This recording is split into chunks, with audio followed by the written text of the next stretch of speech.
এখন আমরা এসেছি আমাদের হোমস্টের এখানেই। আমরা লাঞ্চের জন্য এসেছি। এটা থার্ড ফ্লোরে আছে। চারদিকটা এরা খুব সুন্দরভাবে সাজিয়ে গুছিয়ে রেখেছে। আমি ক্যামেরাম্যানকে অনুরোধ করব চারদিকটা একটু সুন্দর করে ঘুরে দেখাতে। তো পিছন দিকটা পাহাড় থেকে বহু মানুষ নেমে আসছে, কত সুন্দর ওই ঢাল থেকে নেমে আসছে, ওই ঢাল থেকে নেমে এখান দিয়ে আসছে, সেটা খুব ভালো। ওদিকের পাহাড়টাও খুব সুন্দর বৃষ্টিতে ধুয়ে গেছে চারদিকটা। ঠিক আছে, আমি অনুরোধ করব এই সাইডটাকে একটুখানি ক্যামেরাম্যানকে দেখানোর জন্য। ঠিক আছে, বেশ সুন্দরভাবে টোটাল ব্যাপারটাকে সাজিয়ে গুছিয়ে এরা রেখেছে। এদিকটা খুব সুন্দর। আর আরো ভালো লাগছে এই জন্যই যে বৃষ্টিতে টোটালটা ভিজে থাকার জন্য যে সবুজটা আরো সবুজ হয়ে উঠেছে, চির সবুজ হয়ে উঠেছে।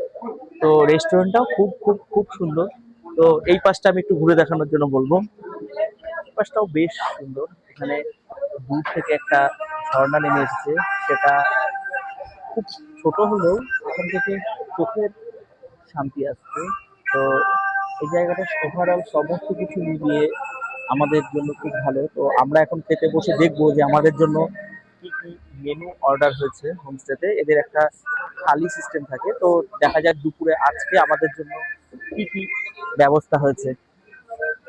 কাট কাট।